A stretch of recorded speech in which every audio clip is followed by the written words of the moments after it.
It's figured out. I'm gonna go start tens. I'll be a strategize our plan of leadership here. Thanks. I think if we hire like a payroll bookkeeper, I'm gonna have to Lisa Anderson about that. Yeah. We could even promote Carolina into this role Mhm. and just Walk away. I'm okay with us both I'm being gone. literally on the same page as you, Vanessa, and I'm like, she's gonna leave and I don't really want to do that without her. Like, I know, and I wanted to make sure you knew before I made decisions. I started redrafting my resume last night. I was like, okay. I've been working on my resume for 2022 was the last time I looked it up. well, that's when you jumped into our burning dumpster fire. 21. Well, and like having the kids and stuff like that. Now Mari's almost 2 years old. So finally That's right, I'm like, things okay. have I know. back to normal. Back to Definitely. hormonal balance. Feeling a little more normal. And I want to be able to go to That's the right. gym and be That's able why to. we're freaking here, because we had little kids and we needed to make sacrifices.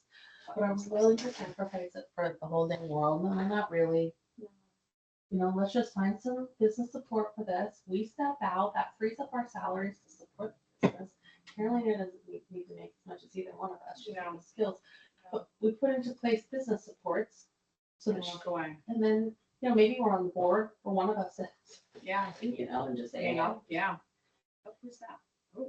oh, Parker Salmons. Okay. I'll talk to you later.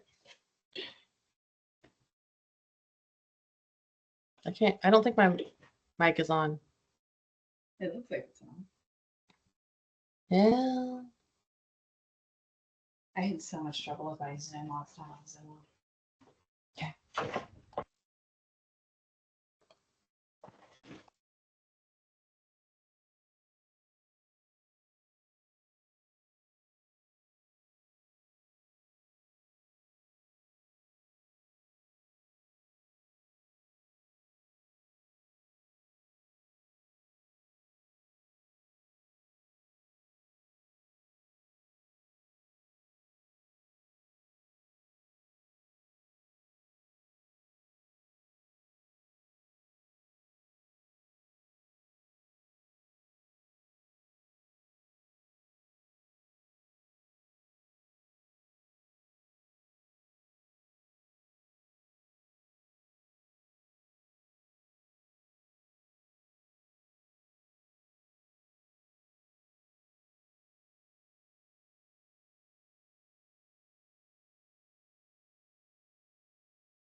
Well, started. The player chapter. I was 3 days out. Right.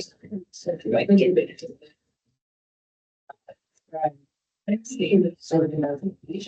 well, that's what I was trying to explain. Hey, mic check for people online. Can people online hear us? Yes. Thank you. Yes, and so. That's my recommendation. And working with the baseball. Other than that, is a very good level of support. Can I get one more mic check? We can hear you. Great, thank you.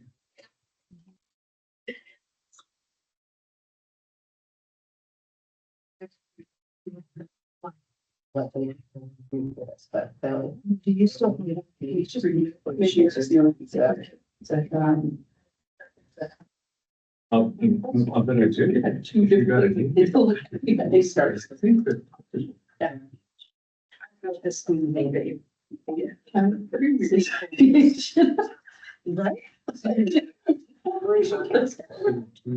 But we do here. Right, yeah. A bunch. What the state of Oregon site is this so much. Sounds like an interesting. Yeah, well, and I think they'll probably go back and shoot. I can't imagine the body of work they've taken on is what they meant. Correct. No, I don't think so. But I mean, like, not. I don't know how many counties there are that actually, like, a city name is part of the community. Right. So Yeah. it might just be like us. The other things I think their goal is they don't any but misrepresenting themselves as a community service. That would be, yes, but That makes sense. which I get, right? That clear. Well, and we'll switch over to the doing business as here once we figure out what we're doing business as. Right. Yeah. Yeah, but I think in counties like ours, where so many organizations are wide serving organizations, they start with Tonga County, and particularly if they're an organization similar to ones that occur all over the state. That's an issue. Yeah, no, it made me chuckle. I was like, okay, fighting this battle.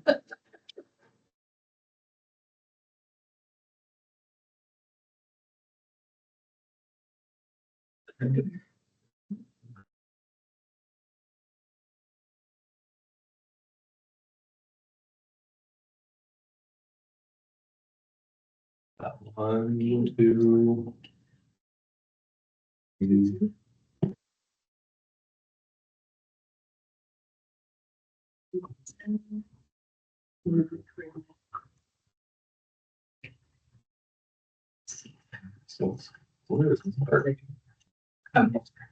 Okay.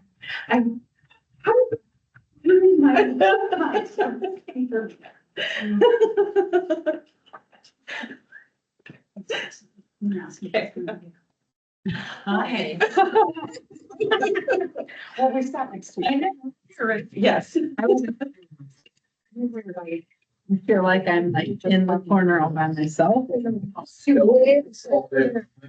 Frankly, that's okay. That just means that I can go say things under my breath. And so what do you do? Sometimes you have to be very excited to be there. Yeah.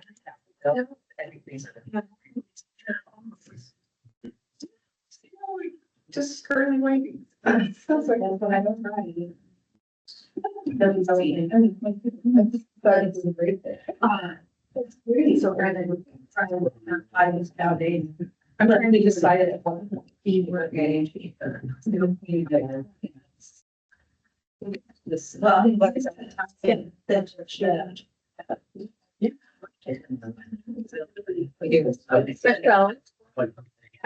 40, yeah, this is all mine. I'd be at least like that. I couldn't, I was like, because I've been dark, I decided to wear dark. It's like, I can't do this, like, I'm done. You can't, yeah, so it's kind of interesting.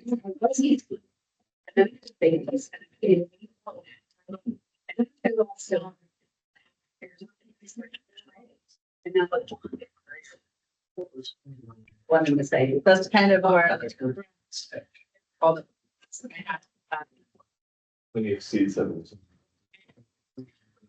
It is. It's great. I saw this. Teaching you kids driving. Oh, perfect. Right there. But. It's good. I've got right here. They look like a-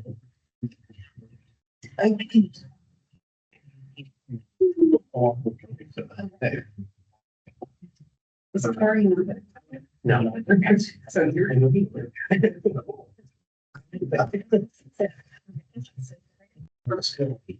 Usually.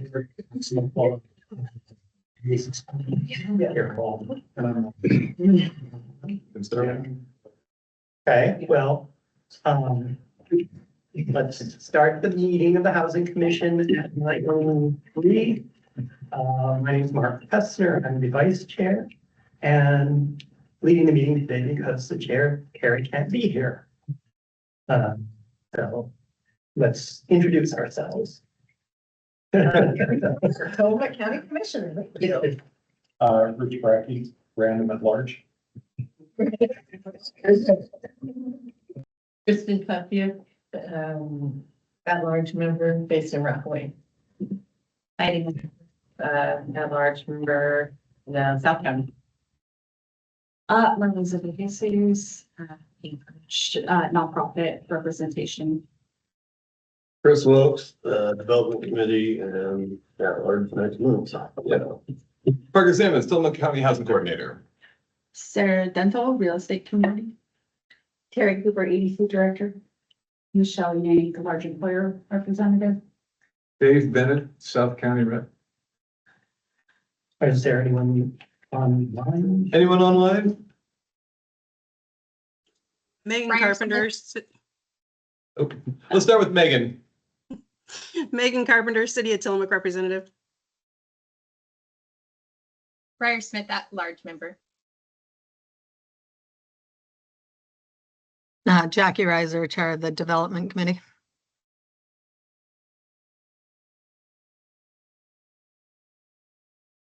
Okay, so that's it. That's it. Okay. There's a Kate.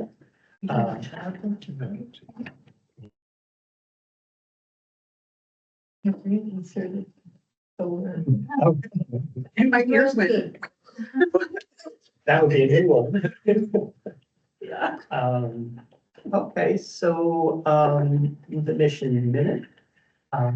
Is there anything new or that people want to tell us?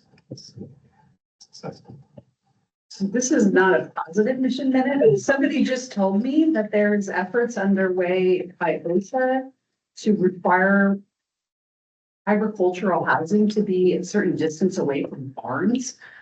And I'm like, if that's a real thing, so. It's a real thing. There's an OSHA rulemaking process that started prior to the pandemic and then went on hold during the pandemic that is now being continued to be worked on by OSHA. So it is something that at the state level, I haven't yet heard when public comment will be taken, but public comment will be important. Our representative and senator are well aware of it. Commissioners are aware of it. The Farm Bureau is working on it. It is, yeah, we're not quite sure how that became a rule that OSHA feels they need to push forward, but they're Especially in working on plan, pushback. like anything that's gonna get in the way of people being housed. Correct. It started, if I understand correctly, it started as a fruit producer kind of thing where you have the orchards and the spray and all of that stuff, and they wanted housing far enough away from your agricultural areas for safety. Okay. But they added in, for whatever reason, the part about you have to be more than 500 feet from an active animal activity, operation, and so the barns, et cetera. So, yeah, it's a state OSHA.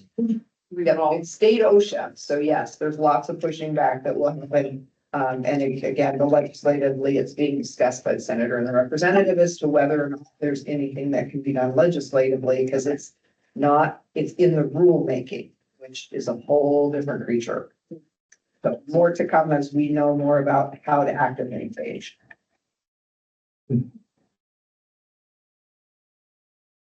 But I think another, no, you'll. Well, I was gonna say, I don't wanna steal Bree's thunder, but Helping Hands has been working on construction of their second floor in their program. And I heard that this week they got beds and have been installing them on the second floor. So it will be open soon, and I'll hand it off to Bree to talk more about that, but I definitely wanted to call that out here. Thank you, Marlisa. Yeah, so we got all the, we did. We got all the furniture in, all the appliances, and we're still waiting on a plumber and electrician. You know, there's always a hurry up and wait, right? But we have everything in. The beds are starting to get put together. So we're hoping within the next 2 weeks, and we had anticipated adding 36 to 40, 42 beds maybe, but as it where it sits now, there's going to be 46 additional beds. Yeah, 46 beds upstairs. So big things are happening, and they're happening very quickly. So What does that bring the total capacity to for Helping Hands? so what do we have? We have 39, whatever, 39 and 46. 85. Sorry. Yeah. What's the intention with that? Is that more the long term or the shorter term? Yeah, so the upstairs will be people that are in the program. The downstairs will be for disabled veterans, disabled, all ADA accessible, and shelter beds. So you can be in the shelter for up to 30 days before you decide if you want to join the program or not. Kind of the big difference is there's UAs, your curfew is a little later, and you take on more responsibility after those 30 days. You meet with a case manager, set some goals, and as long as you're working towards achieving them and setting new goals, then you can continue to be in the program. So yeah, so that'll open up a lot of additional shelter beds, low barrier shelter beds. So, Awesome. Congratulations. yes, Yeah. thank you. Thanks. So I'll also share that through Tillamook Family Counseling, they're partnered with Iron Tribe, which will bring more recovery housing as well to Tillamook County. And they have a program different than Helping Hands, but similarly has a program associated with the housing. And then I also heard, though I can't confirm, that we have 2 Oxford houses that will be coming to Tillamook County. So fingers crossed that happens and we learn more about it. So in that sort of section of recovery housing that we've talked about for years being needed in our community is coming. That's huge because that allows for people to actually utilize their natural supports instead of having to go out of their community where historically they were having to go over the hill to be able to have recovery services on that level. So that's really, really cool. Yeah. Well, good stuff. Our nonprofits seem to be really having a great month. Sammy's Place has received a LIFT grant from OHCS, and they have a housing project planned for affordable home ownership with 50% of the units set aside for adults with intellectual disabilities. So very exciting to hear that. And then we already talked about the Nahalem Bay House project. Is that why you missed last? I believe we talked a little bit about it, but if anyone forgot, the Nahalem Bay House, which is the defunct senior care center, I think it was. Assisted living. Assisted living, community thank in you, yeah. Bayside Gardens, yeah. Yeah, near Bayside Gardens is on track to complete its environmental review, and that's a preservation project that Darren Murphy applied for and got some funding for. Which will be specifically for seniors, I believe. I believe so. Apartments for seniors. Yeah. Which is, yes. Yep. So that's it, public comment. Is there anyone online? Anyone online have any public comment? I'm going to, I can't mute them now. Nope. All right. Hey, Dave. I'm here. I'm here, finally. Well, next up is an update from me on the development committee's meeting at the Brownfield property in Bay City, the old paintbrush handle factory. We had, and please, anyone else who's at this meeting, Dave, Heidi, chime in with any details you'd like to share about it. But we had a great meeting. We brought together a variety of stakeholders, including the community college and some school districts, Business Oregon, and others. And we had a tour and troubleshooting session, or brainstorming session. And Dave, you were there too. I don't know exactly what's going to come of it, but all indications are that the districts and the college are interested in making a career educational training program there. I was hoping for just housing, but it sounds like it's going to be a great project for them, and there will be still residential land that was kind of on the table in that project nearby, and I'll come back onto that when they're ready to talk about what to do with that, and I'll keep you guys posted. But a success, though not housing, so only kind of a success. But we do expect that there will be a carpentry program, and a metalworking is kind of the outline of the idea that I've heard. So we'll see what happens there. But if anyone else from who's at that meeting wants to share any details, there was some interesting stuff came up that I'm probably not recalling at the moment. Yeah. Dave? So yeah, I just wanted to mention the city of Bay City, supports the changes that are going on in the mixed use requests, and is going to be doing some code changes eventually when we get through our Senate Bill 56, Senate Bill 406 consulting work and get all that done. Then we'll be going through some code changes to allow for housing to be available on or to the availability of housing developments on site as a use as part of the mixed use. Thanks.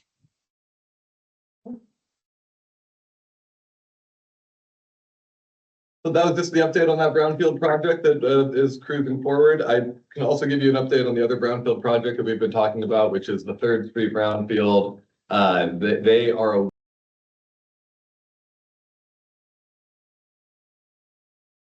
a project that I-Sector has gone through their assessment program so far.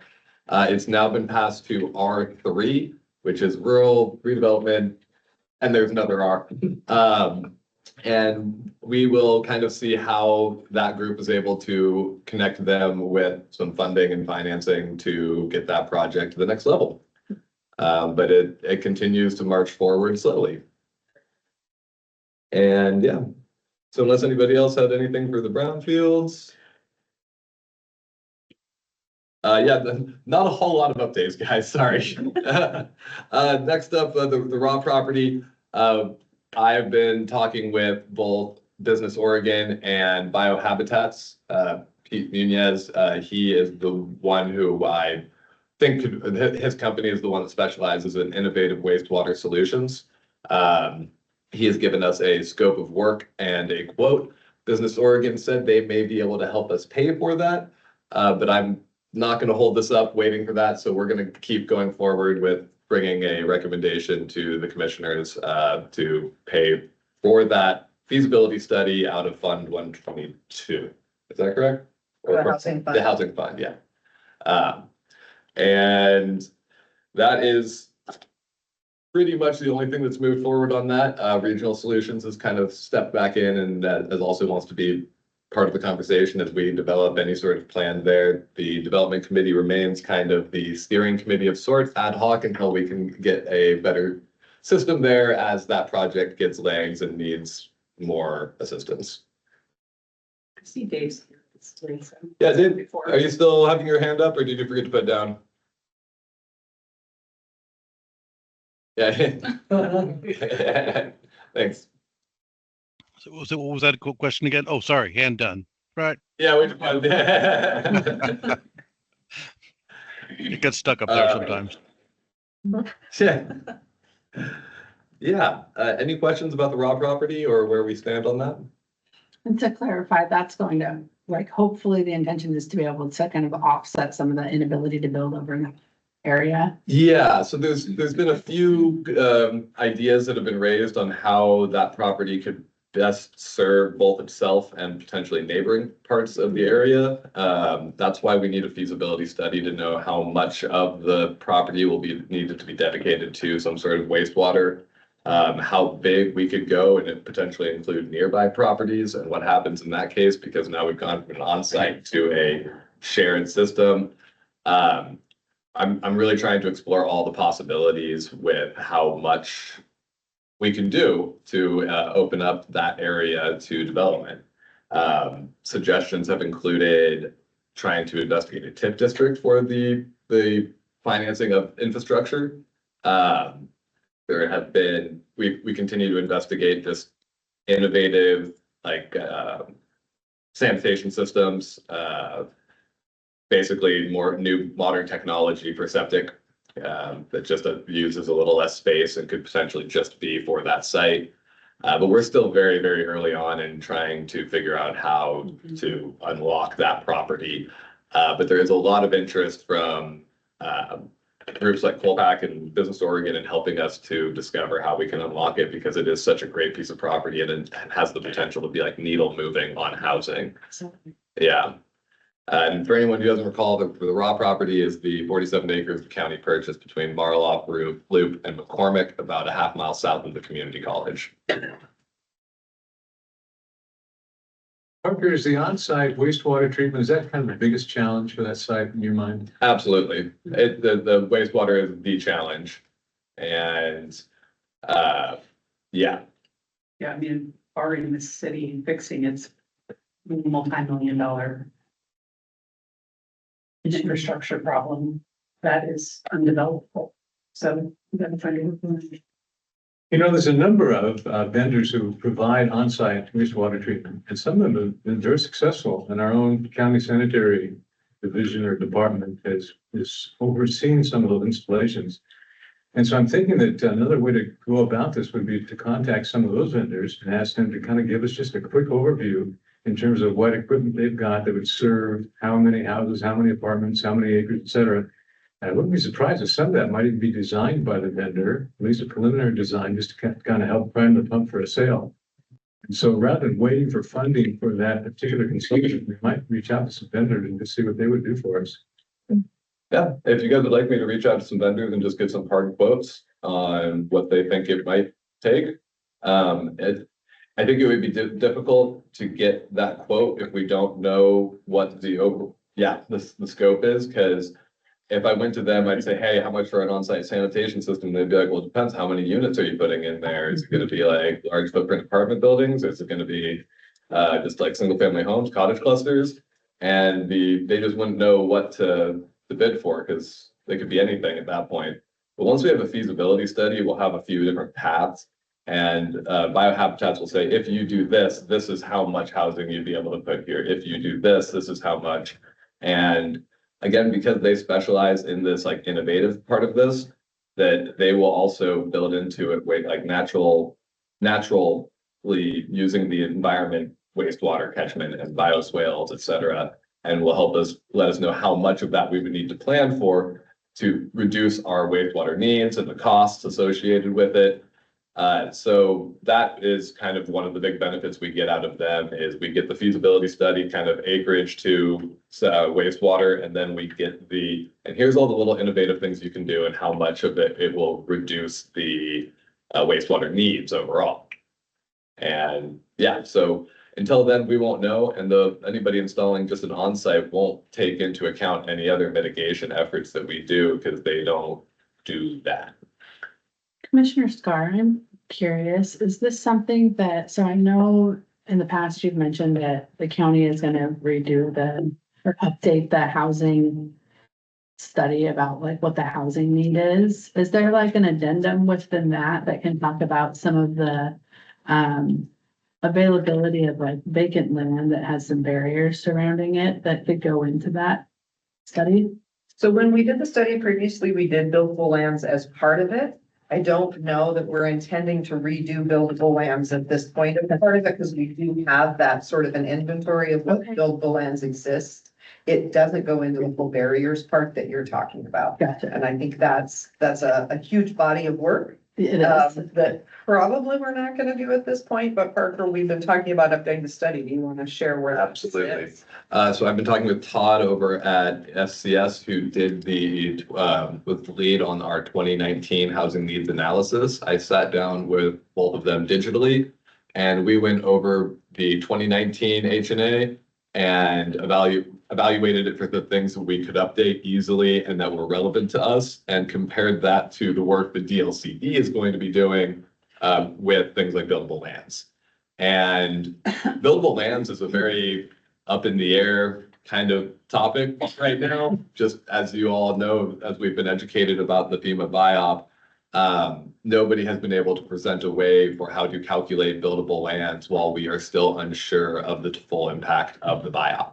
And so doing a buildable lands inventory right now is just not going to yield any sort of data that could be completely different in a few months. So DLCD though is trying to figure out a way to include that. They're hoping to have some path there soon, but we will see.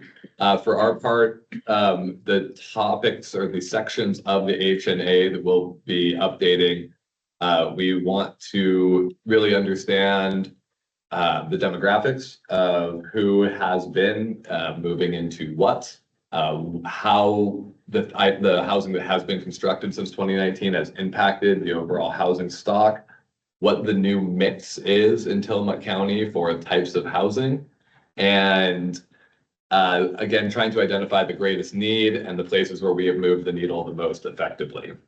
And so the things we've cut out other parts of the HNA, which DLCD will be doing, that we would just be double doing the exact same thing.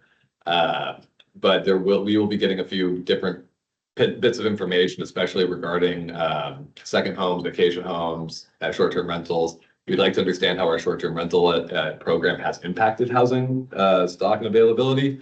And those are things that the LCD's plan may or may not incorporate at the same kind of level of detail that we're hoping to find. But I do expect it to have some interesting and useful data come from our new updated HNA. And it will be interesting to see what was reflected in DLCD's buildable lands and HNA that they're doing and what's different about ours. How many years do these? FCS, the same consultants who performed the last time, the last time. How many years of these studies do we have? I mean, because We just have the ones from 2019, so this will be the first update to it. The intention had been to continue to update this, and of course, the pandemic and all of the other things that took what was everybody's best plan and turned it into something else. So we're That's getting okay. back to that. It should be really interesting to see. I mean, that's enough time that some stuff has changed since Yeah. 2019 to be able to see Yeah, that. we've So, had 5 not years of necessarily a good bad- work. Yeah. Yeah. Yeah, so they're hoping to have the scope. I was hoping to have the scope of work back from them this week, but I kind of poked them and asked for it. And they said that very soon they'll have it. Next Housing Commission meeting, I will share the proposed scope of work for the update. And if anybody has input that they want more details on at that time, we'll be able to have a more robust conversation about it. So what were you hoping to find out when you asked that question? I don't know. What were you looking for? I'm curious. I don't know. So I'm sitting here thinking about like, there's a lot of land that has barriers to it. And, you know, like the point of this is removing barriers to be able to move land forward. And so understanding what land has barriers to it and what those barriers are, aside from the buyout thing, like that's going to create a whole nother layer of barrier. But, you know, the other barriers that are in existence, like having a solid amount of information for what land is available for that, if it had access to sewer on that side of Tillamook, that's a big piece of information. And I think that in terms of being able to like reach out for funding support, that's information that's really helpful in terms of like, hey, there's X number of houses that have the potential to be built, apartments to be built, because that's probably one of the more flexible zoning areas in terms of being able to build some larger scale things, and it has available land. If I could piggyback on this, one of the things that I've wanted since the beginning is a strategic approach where we say, this is what we have to work with. This is where the low hanging fruit is. This is where the barriers are. These are the things we're going to systematically go after to move the dial. And speaking of moving the dial, I'm going to renew my request that we create a thermometer goal of how many housing units we want to see built, either annually or overall, so that we, one, build some transparency with the public about what we're doing. I had somebody ask me this morning, oh, you're on the housing commission. Are they really doing anything? That's literally what he asked me. So I'm like, yeah, we're doing a lot and we are communicating it, but having something visual and that really clearly articulates what we're doing, how we're going after it, how we're being strategic. And the other point to this is how this ties into our community health improvement plan, which is a county function that lives under Tillamook County Wellness, but in February, we're gonna get the data analysis from the community health needs assessment that was conducted this year. It will have housing on it, guaranteed. I looked at, I've got some of the raw data, and it's going to by far and away be the biggest thing that people said needs to be addressed. So after that is prioritized in the first quarter of next year, we'll be convening workshops, and one of them will be centered around what are we going to do with housing.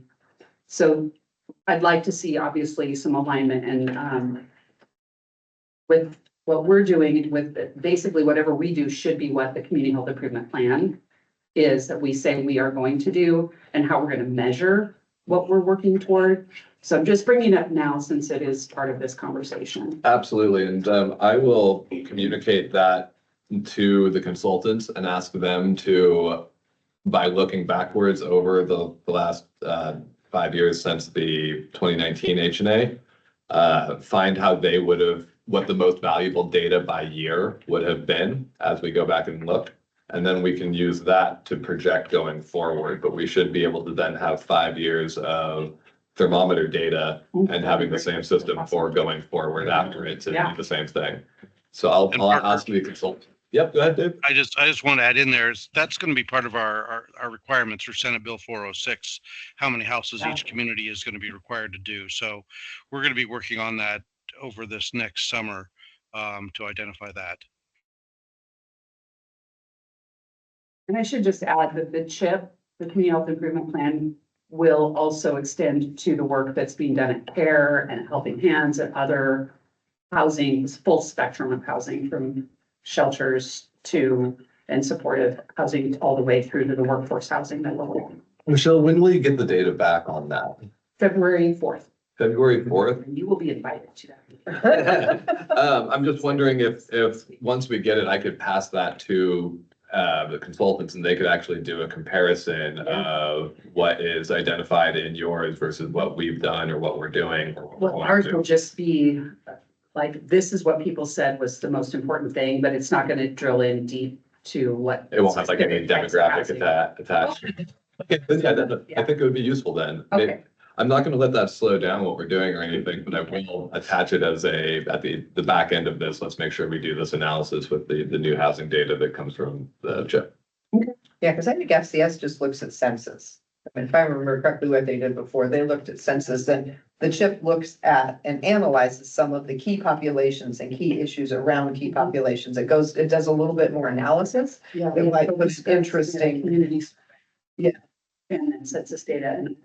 Yeah. Which should give us some KPIs, KRs, comparison between what FCS does and what the CHIP tells us, and that will help inform like our thermometer going forward. Yeah, cool. And Dave was saying the other communities will also be having, following 406 to, well, they have to mention what housing, well, they will be either told what housing they will have or come up with it.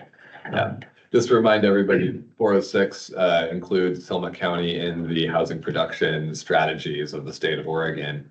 And cities over 10,000 across the state are required to project how much housing they need. And that gets approved and agreed upon with the LCD. And then they have to present strategies on how they will make it, get that housing built. And the idea is that by identifying these things, they will get some support to be able to meet their strategic goals. And I think very importantly, it requires every city and jurisdiction to include all types of housing necessary. Not all the affordable housing will be in that part of the county. It's got to be integrated throughout. One question I would have though is, with everything we're talking about in here, and we keep talking about what's the long-term fix? Is there anybody giving that information to like Tillamook Sewer District? Because right now they have a huge gap to fix what infrastructure they have right now is for today's needs. if we start looking at all these developable properties, are they going to have the capacity even planned into their future stuff to be able to handle and bring on more capacity? Because I don't see it happening right now with how things are going. I would say, you know, the raw property is an So example. Megan's. Oh, Megan, She might be able thank you. to make decisions. Yeah. I got 2 eyes. Hi, I've just been waiting for a chance to talk. So yes, when we get ready to do our buildable lands inventory and our housing production strategy, that is going to be a major piece. Now, remember, we're going to get our master plan back hopefully by fall of next year. So that'll give us a more clearer picture when we're creating these reports, but that'll definitely be mentioned in there so people understand the barriers that we're coming up against to put houses on the ground.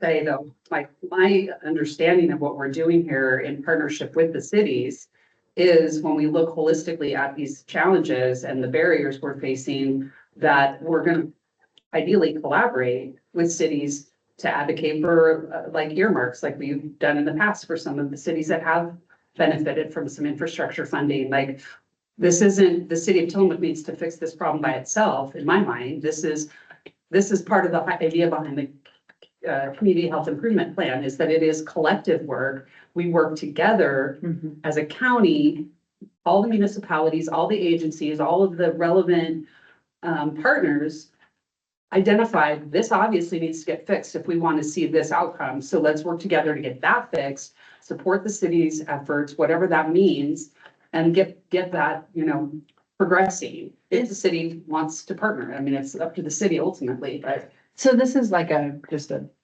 don't know the answer to it. So water districts, right? Like there's water districts throughout our county. Is there the ability for like the city of Tillamook, for example, and I use that just because that's what I'm most familiar with. Is there the ability to create like a sewer district, like different from the actual sewer system that's within Tillamook? Can you do like a sewer district that is like the water districts? You can, but the cost is stopping most people from wanting to invest that money. Gotcha. Okay, thank you. Which is why some sort of tax incremental financing in East Tillamook might be a solution for creating new capacity. It's just hard to get, you know, that's a lot of infrastructure to buy. And we have to find a way to, you know, pay for it now for tomorrow's expansions. Yeah, no, that makes sense. And at the end of the day, the city of Tillamook needs it for other purposes. So ideally, maybe the better avenue would be the city gets it's fixed, but you got to look at everything. Yeah, and I think the key is the timing for the city of Tillamook's fix. I mean, we're talking about getting the master plan next fall. And after that, that master plan is going to call out a huge body of work that's going to require an immense amount of money that the city of Tillamook doesn't have. Yeah. So we're talking years and years and years, which is. The 20-year plan or. I mean, and Megan's going to speak more eloquently than I could to this. I just want to mention that it's not like we're not doing anything. So without that master plan, we're dead in the water because that master plan proves what infrastructure we need to correct the problem and then the funds that are needed to do that. And we can't go after any funding right now until we have that master plan. So that's the holdup. And so in the meantime, we are making every effort to get citizens who are currently on the system fixing their I&I problems with the sewer laterals. Just this last month, we've had 33 people fix their sewer laterals, and we were able to fix several manholes in the last 2 months and also a couple of main lines. So and those were based around the school area, so which was affecting the schools where they were having to shut down because of backups. So we are doing our part as much as we can with the funding that we currently do have and also relying on the community to help. But like I said, we're dead in the water pretty much until we get that master plan. Speaking of relying on the community to help, Megan, is there anything that the Housing Commission can do at this time to assist? I from what I understand, no, because until we have, I mean, they could, actually, there is one thing that we've been looking into is trying to get a revolving loan fund started so that we can get a collection of funds that could help homeowners who cannot finance these sewer lateral fixes themselves. So if we had a revolving loan fund of some kind that we could help assist these people, we would get more sewer laterals fixed, which would help alleviate the capacity issues we're having. Have you guys talked to any of the credit unions to see if that's something that I mean, they're usually pretty innovative in coming up with solutions for community-based things. Is that a question that has been asked of any of our local credit unions? Yes, I believe the city manager reached out to a couple of banks and was working with that at one time. And I haven't rolled back around to that to see what became of that. So I can check into that further though. Okay. So with regard to the raw property, we're kind of dead in the water with regard to cities' sewer treatment. It's very likely we can find some on-site solutions for wastewater treatment. How about the other utilities in terms of, for example, water, electrical, roads and so on? How's the property situated in that regard? Quite well. The road access is there. A small challenge is finding where to put a fire loop in easily so that, you have to have two ways in and out, and the fire truck needs to be able to turn around or drive through.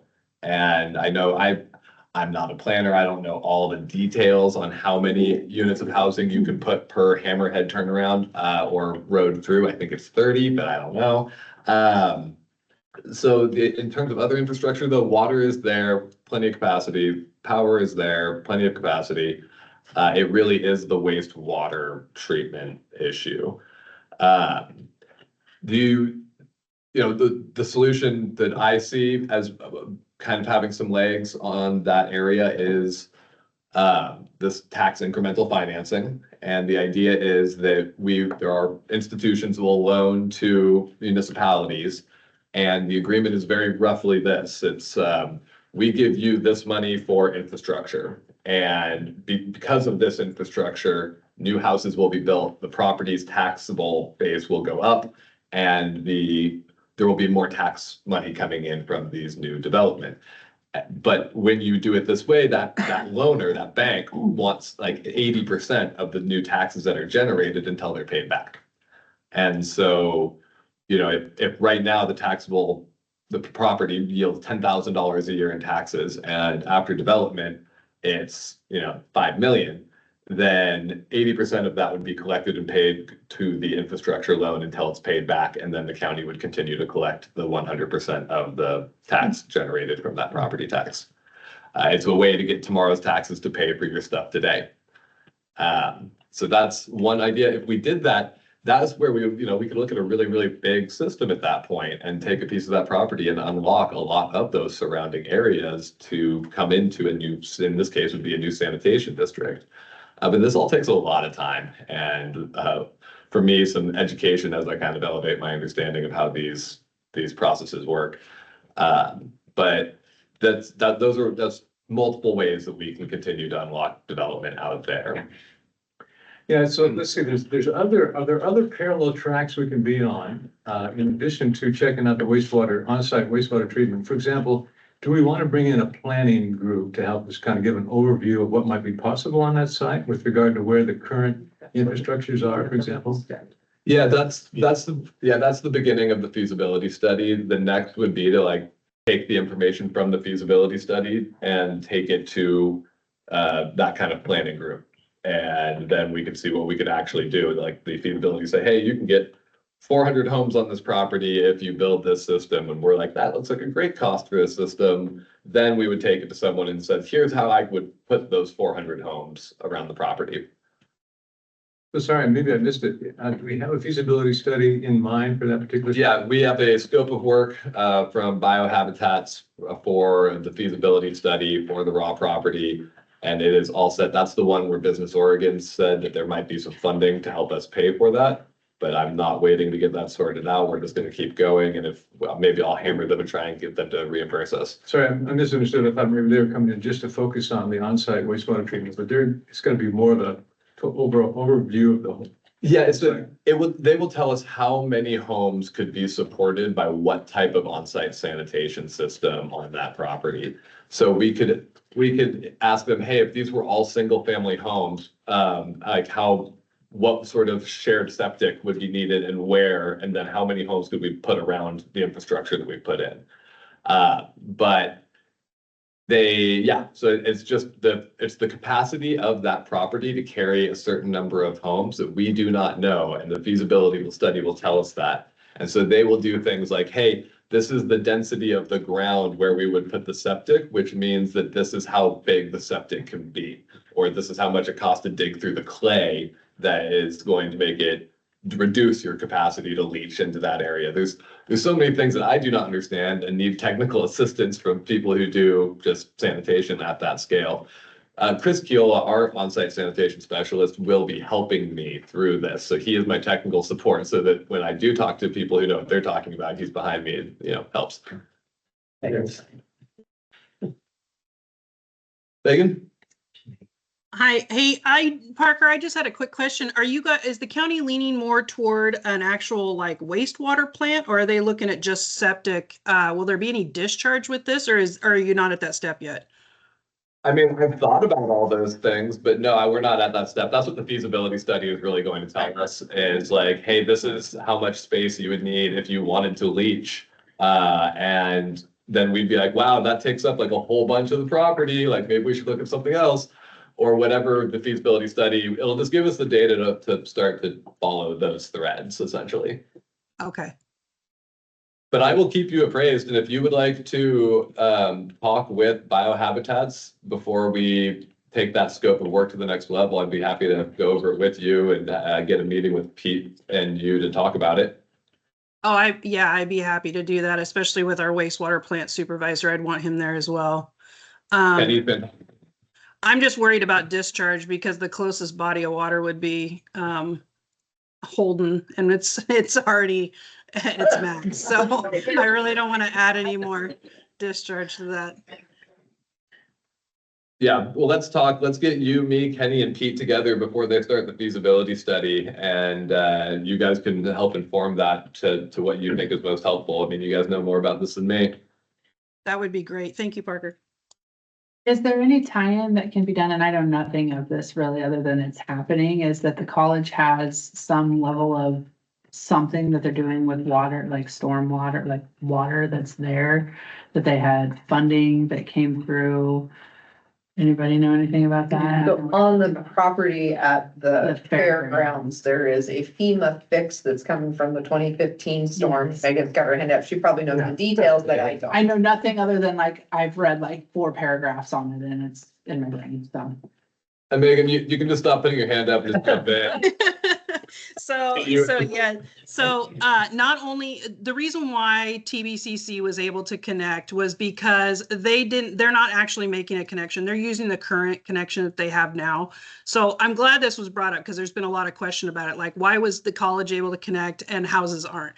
So they are not connecting. They're using their existing connection, and they were actually had to put in a system, a holding tank system that actually holds their sewer, and then they have to go get it pumped once it's over capacity. So it works. It's a very complicated computer system that they have that monitors the flow. So they're at the current capacity they are now as far as their discharge, and they release that, but once it gets so full, then they have to pump off site. So that is something, I mean, we're trying to be creative with people too, so that they can still get connections. We're working with people in the UGB to do septic systems if they want to, with the ability that they would connect once it's available. So we're trying to get creative. That was one way that TBCC was able to connect. And as far as the drainage that's going through there, we're relieving some of the flow that goes down toward Holden and more off corner there by Kilch's house. And this was part of a FEMA project that we got the county got funding for. And finally, we're seeing that come to fruition. So we're really excited about that because TBCC is also going to take their stormwater drainage and lead it into this outfall out by Highway 6. So it's going to alleviate some of the flooding issues that we have there on that corner. Thank you. That was the like loose, I had no idea. I just read a little bit of it. So thank you. Parker, feasibility study, do we have a sense of cost? Did I miss? I believe the first scope of work before we talked about some of the details had a range of about $25,000 to $30,000 is that So we range can- on it. Yeah, it's affordable, so to speak. Yeah, one way might be that we start it and then ask Business Oregon to pay for add-ons that we ask them to do as we kind of drill down to the information we need. But I'll continue to pursue that. I like it when someone else pays their bills. Yes, we do. All right. Do we want to talk about getting funding the start of it now, this month? We actually approved that last month. You guys gave me the go-ahead to get the scope of work and recommend to the county commissioners that Fund 122 pay for it. And I have just started working with Isabel on assembling how I do that. Haven't done a money ask yet, so that will be my first. Regarding money, I think I'll slide in with an update that I got on the climate pollution reduction grant. To remind you guys, this is the DEQ came and assembled a group of us across the state to apply for housing dollars through the Climate Pollution Reduction Act. And Tillamook County has their portion of that is a $3.6 million incentive for space efficient housing that has a carbon footprint or demonstrated carbon removal in the materials of 5%, I believe. I've been working with Rita Haberman at DEQ, and we have been exploring with the whole group around the state who's in this grant application, et cetera, how we can use these funds without triggering prevailing wage on the entire project. So the grant itself has a limit of $20,000 per unit. And in many cases, anybody who would accept that money would add more to the cost of their project than that would actually be assisting with. And the EPA has a different outlook on what a project is, where it begins and ends than HUD does. So housing urban development, if you get funds from the federal government for your project and you use it on things that are not prevailing wage activities such as engineering or fees or things like that, it does not mean that every part of your project beginning to end now must be, all the wages must be prevailing. The EPA and their stance is that if any amount of money more than $2,000 touches any part of the project and the project is all of it, and everything must be prevailed and reported and et cetera, et cetera, et cetera. One of the ways that this has potential to get around that is we had a meeting with Ben Prey from Home First Development, and he had some very kind of clever ideas for Rita. I basically just sat in the room and watched them talk because they knew what they were doing. But yeah, so they had a great conversation. One of the ideas that came out of it was the potential for a rebate to be a function that could help make this work, so that you would buy the materials that demonstrate the carbon reduction. You demonstrate that the housing has an average square foot of 800 square feet and below. And at the end of your project, you get reimbursed by this fund in the form of vouchers for the money that you spent to do these things, to perform those activities. And by doing it that way, all of the activities on the project have concluded. The labor has been done. We do not need to report on every single check that was written to make sure that it was prevailing wage. So we're hoping that that will help maintain the intent of this program to help subsidize space efficient housing and not to make it more expensive. I'm hoping to learn more about the reporting on this because, when we applied for this, one of the things that both DEQ and Tillamook County called out as an intent for this was to support ADU production. And this might be a way to bring that back into play because an individual homeowner and a contractor who'd be working on that generally do not have the capacity to do the type of reporting that's needed. And it usually adds so much, again, to the cost of the project that it's not worth it to take that money. But in this way, if it's a rebate, we might actually be able to help homeowners help add capacity on their own property, which is that dispersed housing that's super helpful and infill. So the one drawback is that the draw of this was that it would help offset costs up front. Right. And make this more doable for cash-strapped developers and landowners. So that's a bummer, but that's not to say I don't appreciate all the work that's being done to try to find the workaround. And if that's it, then we gotta take what we get. It just begs the question, is there a need for some kind of a revolving loan fund for this project so that people can get started? I mean, they might not be able to take advantage of it if they have to wait around for a rebate and money that they need to get it. These projects not penciling out is a barrier that we're finding is common. Yeah, and for that reason, Michelle, I imagine this being more something that we would really want to make sure the contractors were aware of, because they would be the ones who would have to be submitting the voucher reimbursement request. But if we did do enough education and outreach about that being an option, then the effect should be that, you know, anybody interested in an ADU, when they talk to a builder, the builder should be like, well, we can, you know, I'm gonna give you a quote, and then there's gonna be this, like, this might be able to help you kind of line item at the end that might be a discount on the overall cost, but that's the best way I think we could get it in terms of getting projects started, is that the knowledge is out there that the end of cost project might have a rebate. That might be something worth running through somebody like a lender and underwriting, because, and I am not a lender, but sometimes those outcome-based things that are gonna happen as a result of this coming into play sometimes can be considered upfront in terms of somebody being able to like access funds through a loan. So Find both the lender and the developer. yeah, I've had people that are planning on using something for a rental, and that can be utilized as their income as a result of that, and I'm not a lender.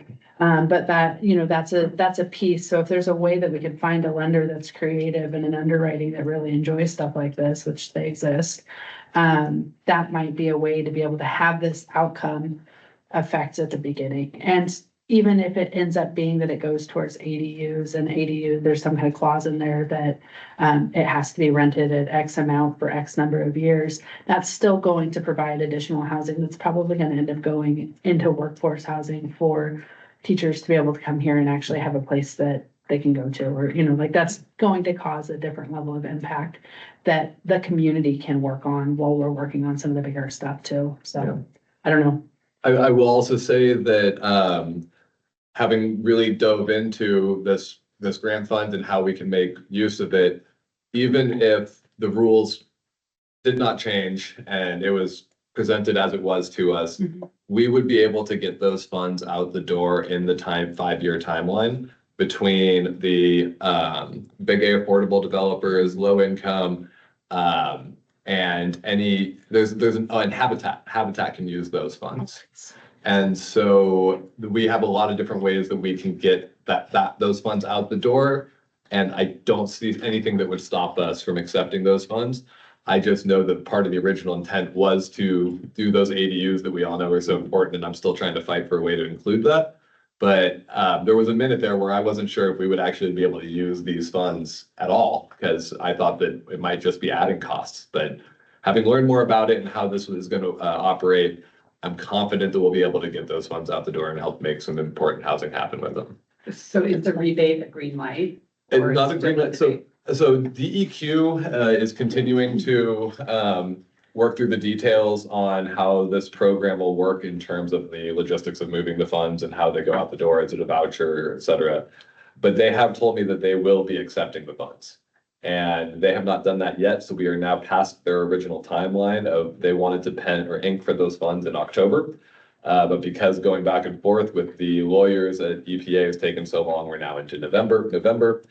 But it's my understanding that as soon as they sign for the funds, they will begin the process of the pass-through rulemaking, and we will understand what our role is in the next step of getting those funds out. Follow-up to that is, if we're looking at ADUs, which I would like us to continue to do, I think if we identified some model, but we've talked about this before and my brain's stuck.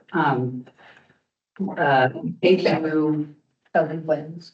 Yes, model ADU plans that incorporate all of those factors that make them eligible. I think we should have a few of those teed up for folks who have enough space to have, just be able to plop one of those down, because again, this is about removing barriers, and all I'm hearing is barrier layer upon layer for the average homeowner that wants to try to help be part of the solution. So I feel like we need to continue to strip some of that away, so that they're not being as impacted, because I don't see a lot of people, entering into this with confidence to build an ADU with all of this in play. I'd agree, and I would say that that's what we're doing today, and that's what I'm doing every time I kind of keep pushing back to make this ADU able, is that we're trying to remove those barriers. And I do hope to find a way to present it to homeowners in a way that helps them, to help increase the housing available. So that was kind of an ask for the development committee on the ADU. I think that's also a fantastic transition to our next topic, unless there's something. I just wanted to add that at the ADU tour that I went to in Portland recently, they tried to use these pre-approved plans and they don't work well. Maybe it's because it's a pretty dense neighborhood system already. Everybody seems to have very particular requirements for where their ADU can be sited and how much land is available and what shape it has to be. And they found that it's not really feasible to have a pre-approved thing it's not just a matter of just plopping it down. It's much more complicated. Here, it may work. And yeah, an R2 parcel, Right. I think maybe it's, Consult with a other little bit cities. doable, but it depends. It's A lot of part of it is that it's the engineering that is the expensive part of that. Dave? Jackie.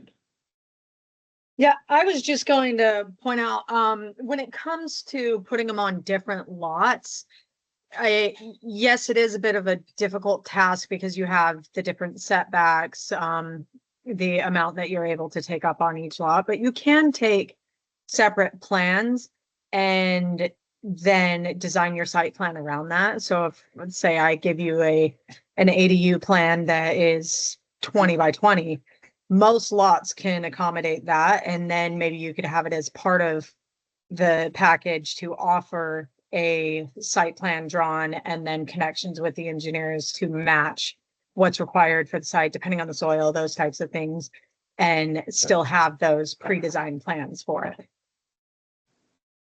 Problem with that, you'll run into with most engineers. They don't want to get involved with something like that because then they're not getting the repetitive income. We've looked at it on several projects and plans for the county. And I've had one or two entertain it for a county plan for pole barns. But every other company said, why would we blanket design something? How will I get reoccurring income off of that? So that's a roadblock that I have ran into in the past. That makes sense. But if we had somebody design it and got the engineering stamp on it, then we would be. Well, good you to don't, go. engineering is not required on all projects. If you draw them to meet the universal building code, it's up to each individual county, the building official. If you open a code book, first page of every building code book says it's up to the interpretation of the building official. So they have the power to require engineering. They have the power to say we don't need it. But that's something that the city planners, the city building and county building have to get on board with. Do they lower the criteria for some of these projects? Because they have the power to do it in-house.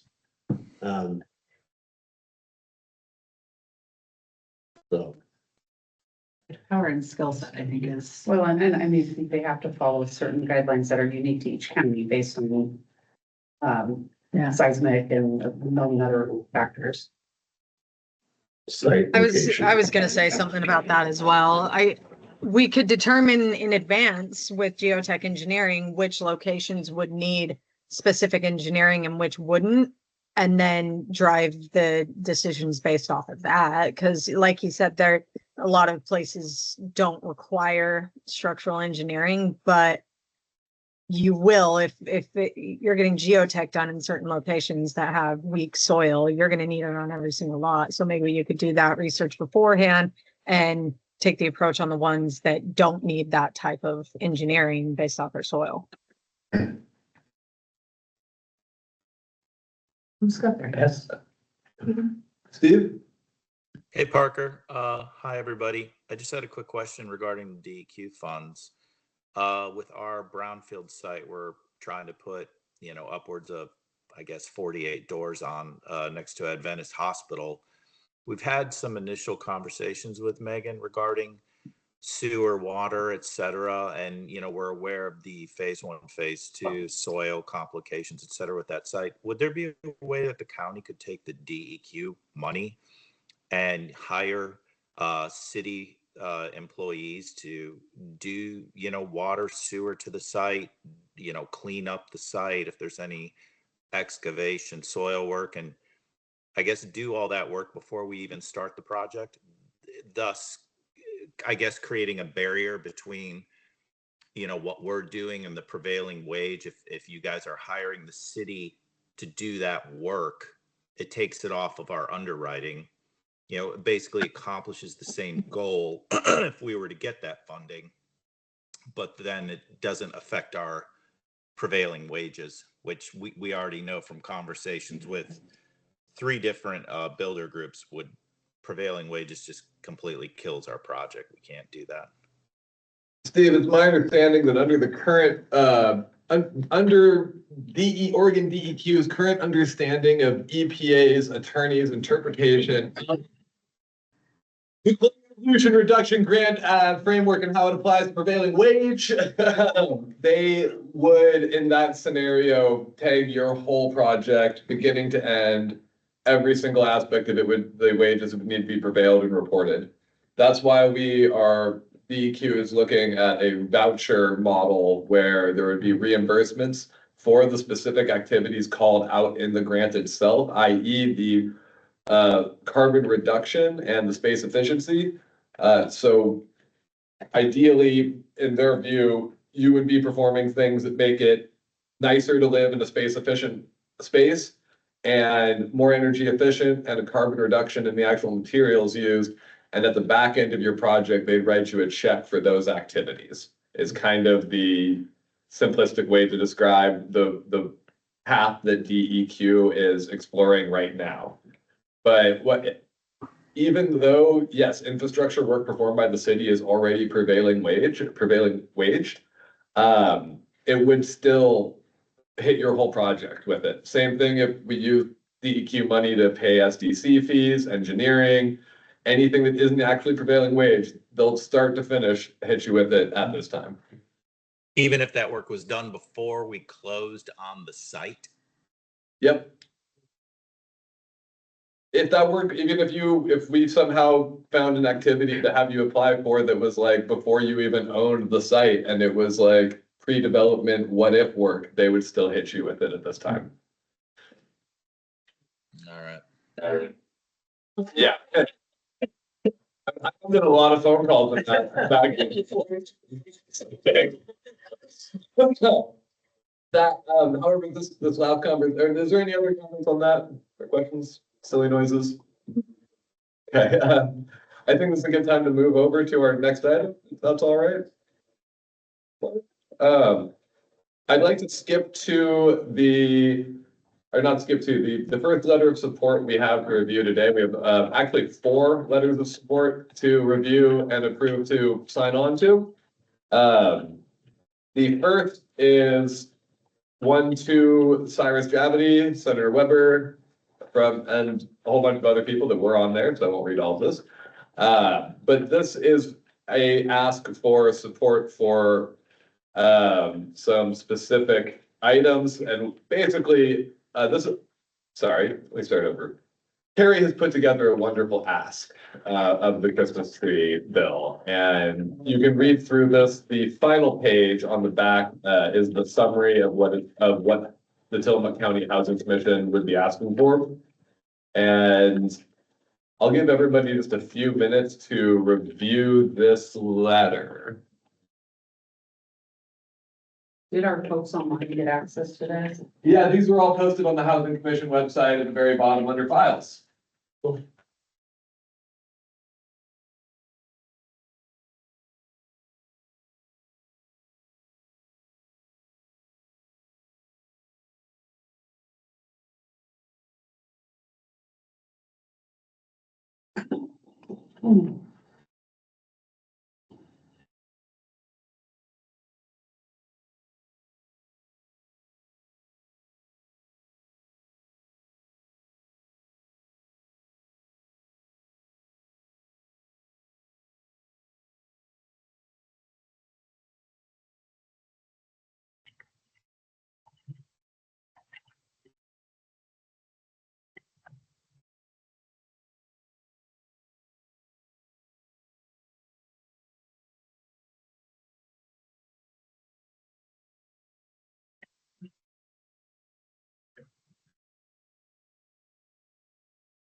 Oh, the Christmas tree bill.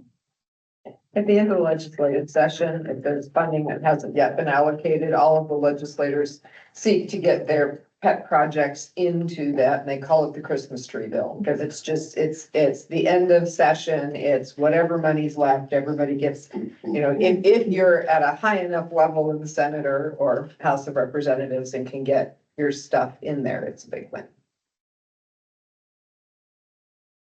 So this is more of a generic ask, it looks like, somebody's specific. No, if you get to the last This is page, 11 page, that's- But it's, it would be nice if upfront it identified for whom it was asking for what. That would be my only thought. I mean, in reading this.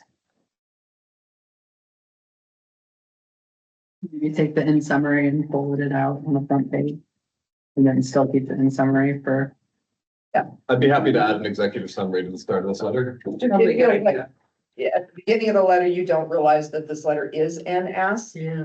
So it would be lovely if I always like to start out, and this is a fundraising trick. I mean, you tell people right up front, because they may not read the rest of your letter. Tell them right up front why you reached out to them today and what you're hoping for, and then give them all the background information. So that would be my only thought.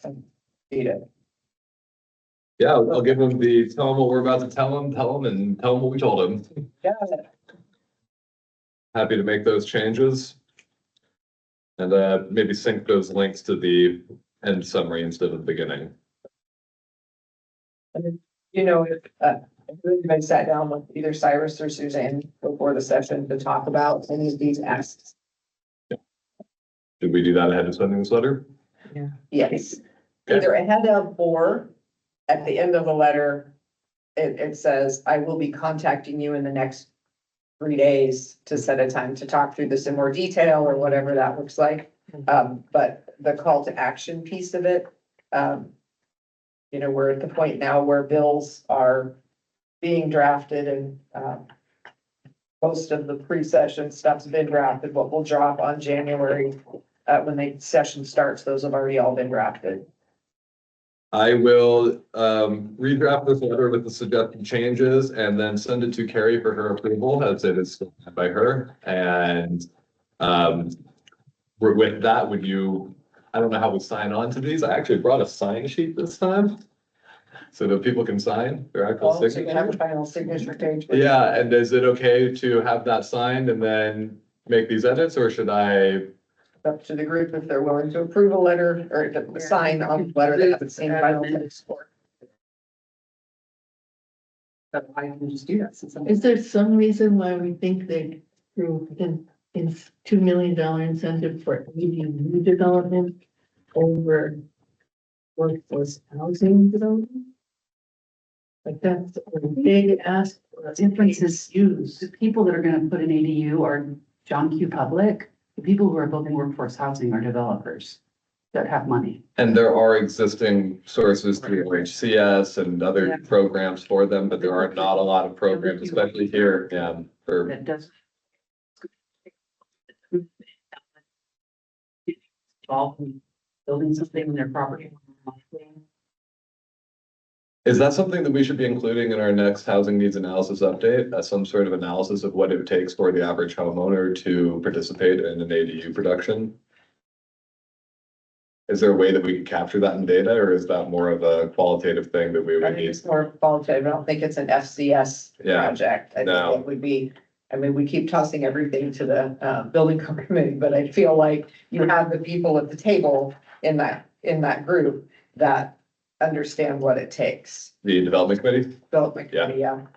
So how about the development committee kind of create some examples of what it looks like to, if you're an average homeowner here? And we could start that conversation just by looking at a few template examples, like here's 6 average homeowners in Tillamook County and they're considering an ADU, and this is the pro forma that they're gonna be looking at.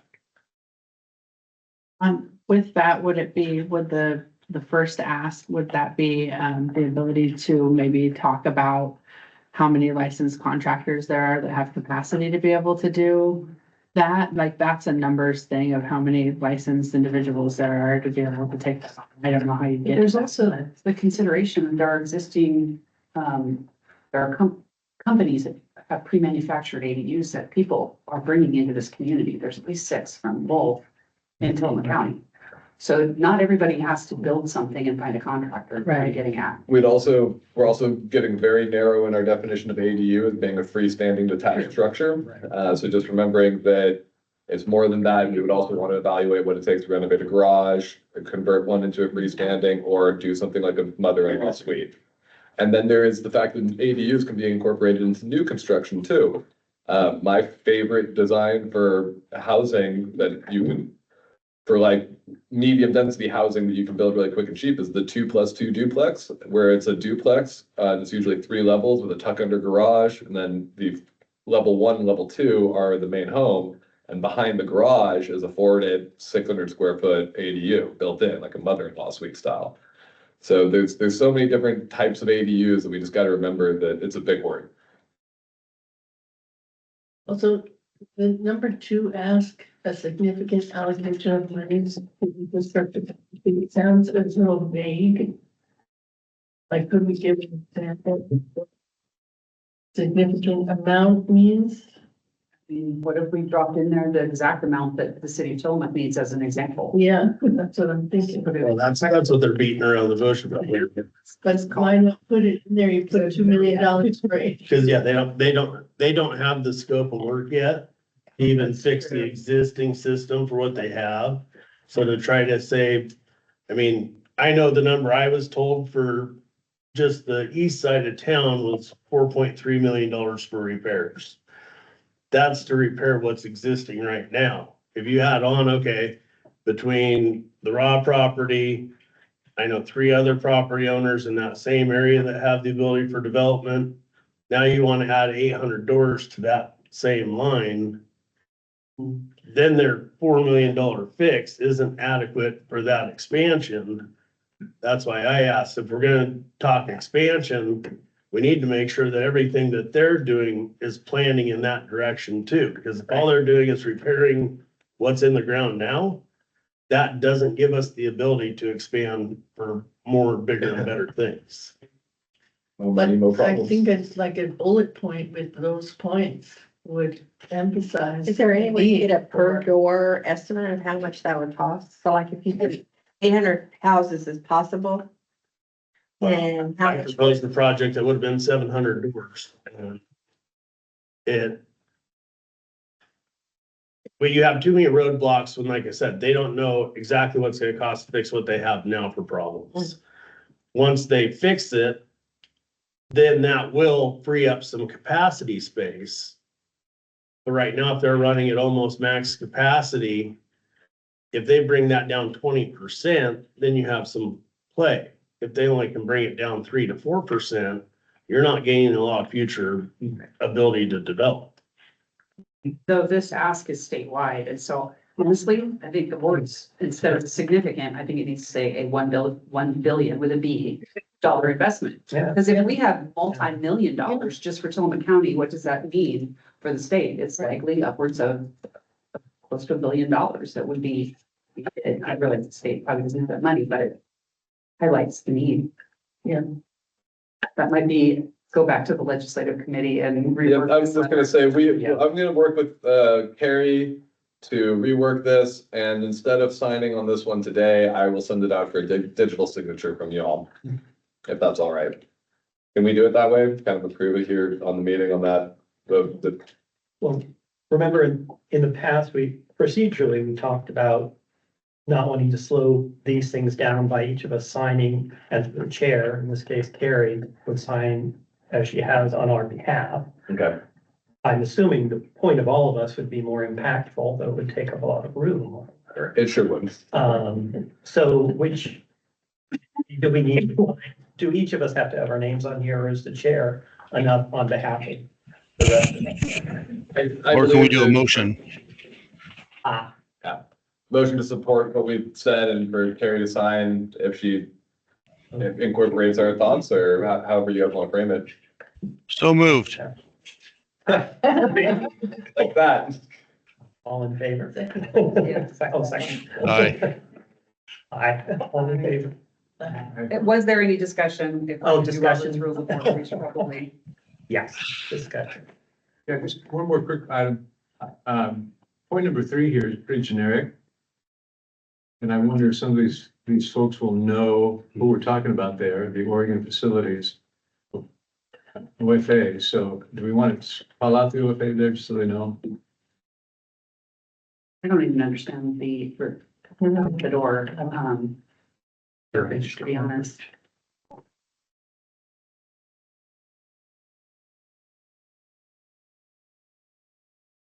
The sentence structure doesn't make sense to me. Got it. Yeah, I will work with Carrie to rework this for clarity and accuracy. I will send you all the reworked letter as we finish it. But we can just have Carrie sign it, but then we list the names of all the members on the letter underneath it, not with their signatures, just their names, so at least they have the the name, yeah. Oh. But have Carrie sign it as the chair, but then just list all your members out. And how about you guys just, On behalf of our, But then they know who was all backing it up. when I send the revised letter out, if you can respond with positive confirmation that you would like your name included on it, I think would probably cover all of that. Yeah, just a blanket. Yes, we do it without seeing it. That's not a very good idea. does it make a difference to, like, those who are valuing things to see a list of names? I think it can. I think it helps understand who is supported. So I think a list of names is helpful. I would suggest Signatures make a difference, but. we might want to include, people's, I don't know if it means something to a legislator, but I think it might to have like Adventist Health Tillamook. To know that the local hospital is part of this body that's actually like, oh, this means the healthcare workforce. Oh, yeah, this is, I don't know. How about this? Yeah. I will send out the revised letter, and when you get it, please respond if you'd like your name to be included on it and what you would like your title or affiliation to say next to your name, as it'll be listed. So you would send back to me, yes, I want my name. I want to be listed as Michelle Yank, Major Employer Representative, Adventist Health, Tillamook County Can I do Hospital. you one better? Sure. Give you some time. Is there anybody opposed to having their name listed and using their designation as a commissioner on that letter? Assuming we've seen the final copy. Yes, and assuming that we're signing off on the content, is anybody opposed to having their name listed as a member of the commission with the representative title as a commissioner? I'll make the motion. I move that we direct the housing coordinator to update this, working with the chair of the housing commission for clarity and accuracy, to then be shared with the housing commissioners, and barring any negative confirmation from you at that time, we will include your name and title as it is listed on the housing commission.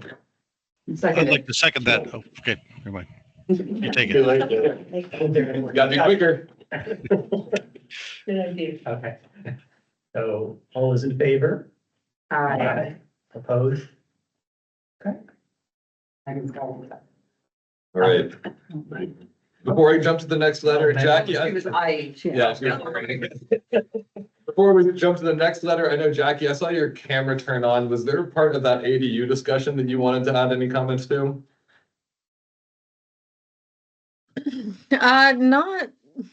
Not more than I think I have. I'm definitely willing to give any input on, design or different pre-designed ADUs that we could possibly go through. So just let me know what you'd like from there, and I'm happy to jump in and take a look.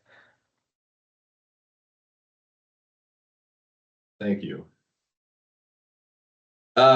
Next up is a few more letters of support. I believe the next one is for Jeff Wong Anchor Street property. To refresh everyone's memory, Jeff Wong came to us during the multifamily rental housing fund application period last year, applied or asked for some funds for his project on Anchor Street, which was a very skinny lot that he would like to put a community kitchen on the downstairs with 4 units of micro housing upstairs. Mr. Wong is trying to get a parking variance from Rockaway Beach, and has asked for our support just for a letter to take to the planning commission and elsewhere as he goes forward in that. I will admit that I put this letter together very quickly. So if there is any errors or anything, please let me know. I would say there's something missing. It seems too perfunctory to me, short, but the point should include that we funded it. We funded that. Oh, sure, clear that we are. Yeah. All I said was ongoing support. All right. Is this location subject to FEMA buyout stuff? It is, and that is. So there's some urgency. There is some urgency to this one. Kristen, would you be willing to work with me on this letter and just sort of tighten it up and send it out? Sure. I think it just needs an add to mention that the Housing Commission supported this project with funding. Yeah, Great housing solutions. All right, I will add those inputs and I will send this to Kristen for final review. But otherwise, if somebody wants to make a motion to support this one and sign it, or For the planning commission, does it not need to actually address whatever specific in order for it to be counted in the record as comment? Yeah, I Typically, you can say all these nice things and it just gets tossed aside, but if you say that you actually address that he's asking for a parking waiver and Well, isn't the city of Rockaway going to have to, under SB 406, update its parking requirements to? that will not happen in time for. But I think maybe we should make that point, like, this is going to become a standard, like, and in the interest of the urgency. In this case, even the most stringent parking requirements that we would be able to put onto this project would not meet them. Oh, okay. So, This is about housing, about parking? yeah. Shouldn't it say something about? yeah. It should be parking, yes. Right. Happy to do all that. And any other comments or thoughts on that one?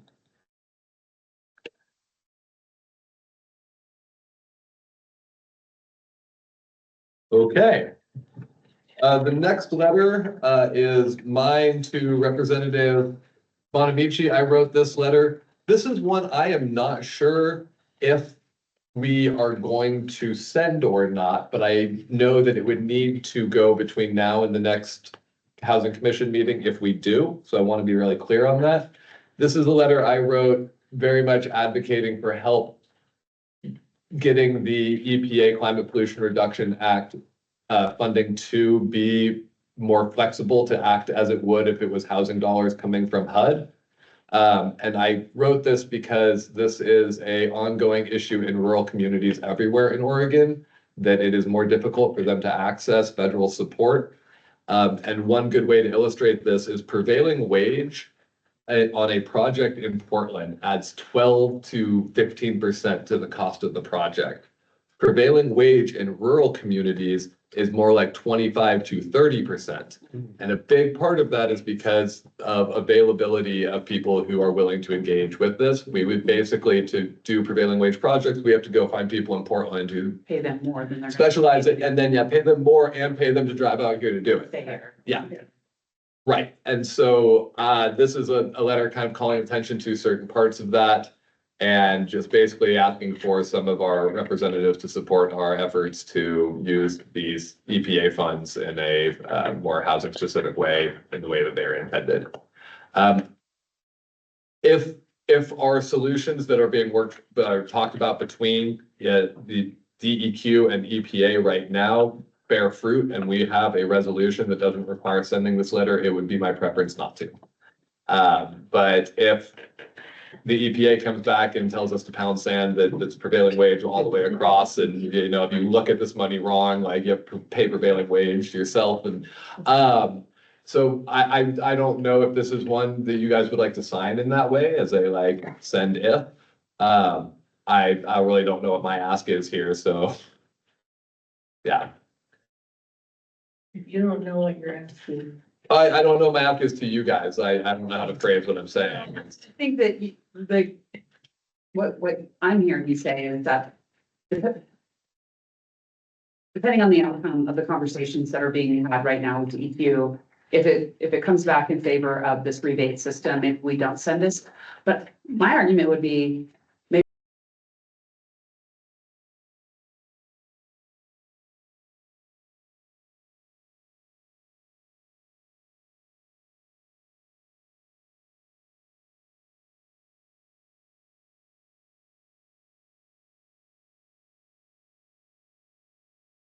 I would that we actually use a very specific example like you just did to explain. We're located in a rural, remote area, 70 miles from the nearest urban center, where there is available prevailing wage contractors. In order for us to incentivize them to come to our, rural county to build, we have to actually pay more, and we're actually undermining the ability of the local contractors to have their business. And the idea behind prevailing wage is to protect the builders and the contractors. But in this regard, we're, nobody wins. Yeah. And didn't you tell me that it's not that our wages that are paid here are lower, it's that the companies haven't applied for the official prevailing wages status? Well, no, there's just a lot of overhead. There's a lot of like cost to do all of the reporting that's required. Yeah. Yeah. And to go after a prevailing wage job, most generally, you have to have a performance bond. Most of the time, you have to have the funding for the entire project sitting in a bank untouched. It just, for even a company my size, I'm not gonna finance somebody's job. I'm not a bank, I'm a builder.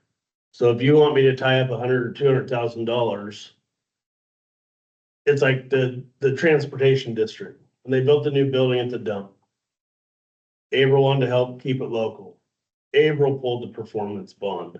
Averill took on all that overhead and then hired a couple of us locals to come in and build it. We still had to pay our employees prevailing wage. A lot of projects in this county get killed because of prevailing wage puts them out. I mean, you have to stay under a $50,000 threshold.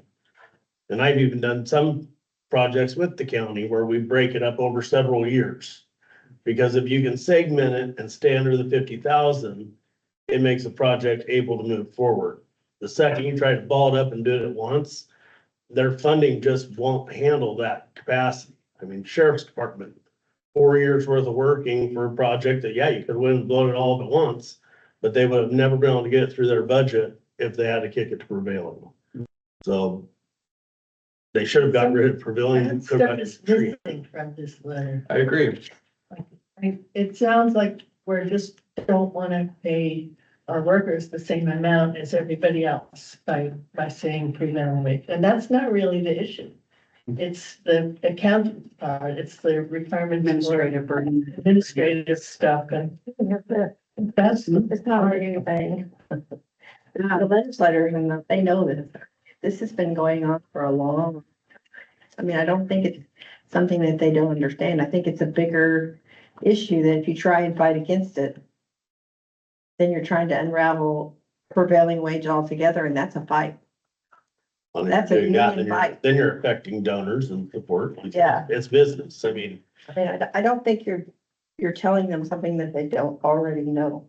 No, I would say if we decide to refuse the grant, this is a really important conversation. We're having it right now with Senator Wyden's office because we are turning back broadband money.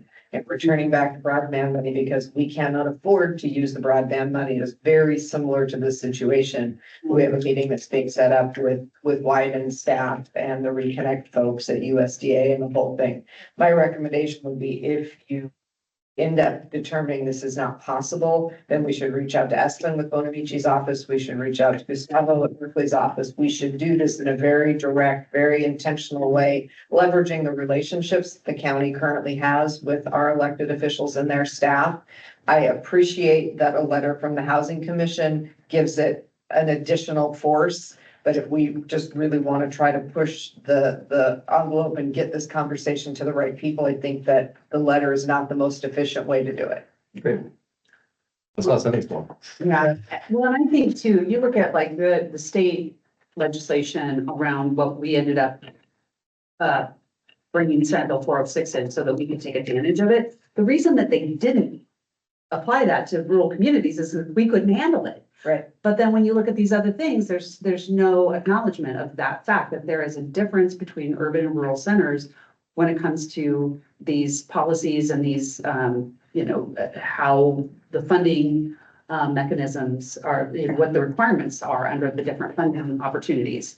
And how I think we do need, I don't know that we need to break prevailing wage. I just think we need to keep pushing this issue if it's going to continue to be such a problem for, housing is going to be a problem for decades for us. Like if this is one of the barriers, I think we push. I mean, I think that you're spot on though with like, I like this letter and I think that maybe it's something that can be applied in other spaces because the city side problem with rural sized resources, I mean, like that's the Taylor Bo's time in Tillamook County is that, and every other little community in Oregon is that we have very, very large problems, but we don't have the resources to do that, but we're still kind of held to that same standard of we need to solve these problems. And our answers look different. So they're sometimes a little bit more homegrown and being able to have the support to have it be a homegrown solution is how we get to some of this stuff. I propose we revisit this if and when we do decide to not accept the EPA funds, and that if anybody else is talking about prevailing wage would like to use this example, I'd be happy to provide a section to a different letter. Does that sound all right? So what letter is left? The last letter is this is one that got added a little 11th hour because Sammy's Place just kind of came in contact with me this week and asked for a letter of support. They did ask for just a general letter of support for the project, they don't have any specific activity that they're looking to complete. I'm working with Shane, I forget his last name. He is the consultant.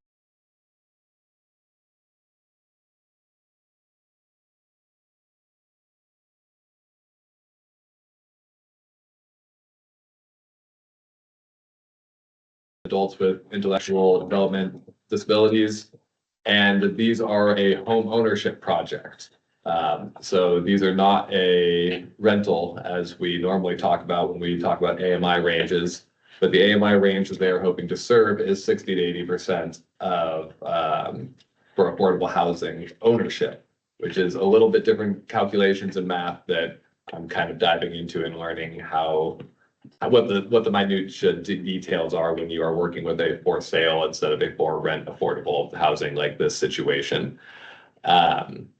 So I do, if I understand the structure of this, I do think that they'll be selling these, but reserving them for the tenants to be those adults with the special need for this. And that means that they will be some type of rental is my assumption.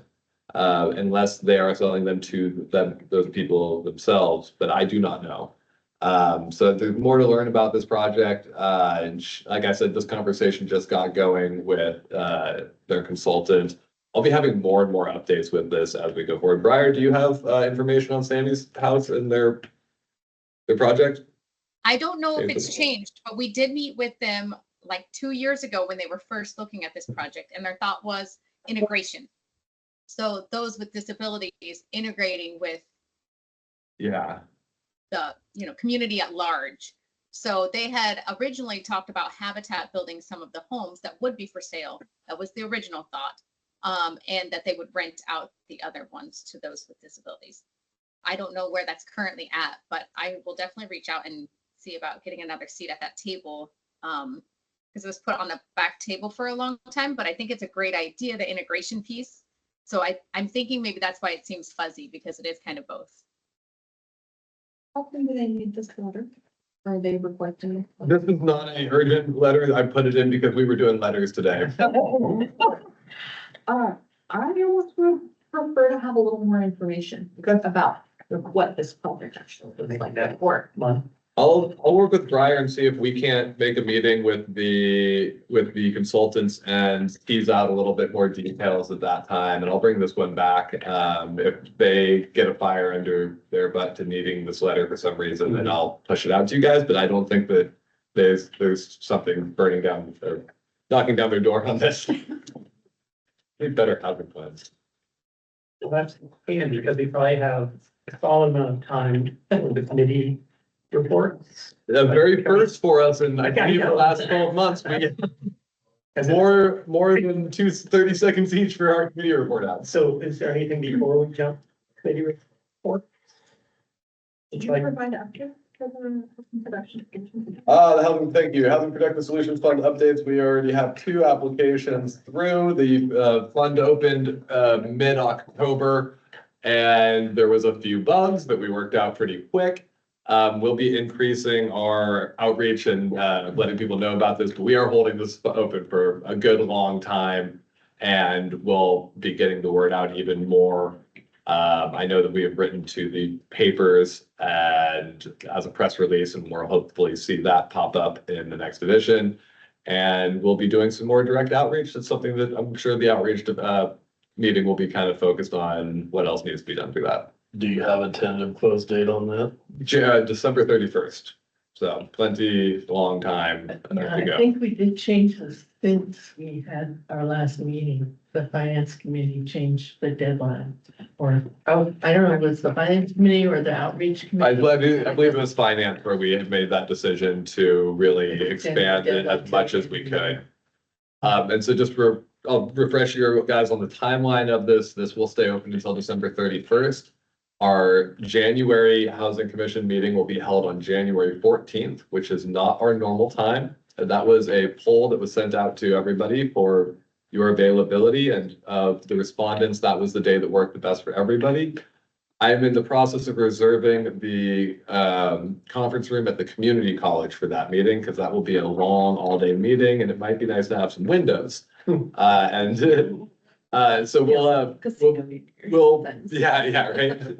So it will be a longer day that day. I do appreciate everybody getting back to me so quickly on that poll and allowing us to get that set up. Any other questions about that at this time? That will be for the presentation day. And last year, the Housing Commission indicated that instead of breaking it up into multiple Housing Commission meetings to accommodate all the applications, that they would for one longer meeting. We'll be finding some sort of food and lunch option for everybody, and I will be emailing you as I sort out how the best way to do that is, but probably some type of sack lunch. There was one thing I forgot. Do we have a new commissioner we wanted to do that? We will have 3 new commissioners next week. Well, the executive committee has vetted several people over the last month to fill out our remaining seats. Gail Usay, Chris Wilkes, and Nan Devlin has agreed. I think Nan is one of the phone numbers online and I don't know how to unmute her and I don't think I can remember how to tell someone how to unmute, but *6. *6. Nan, if that is you, hit *6 and say what's up. If not, that's cool too. But yes, Nan has agreed to fill.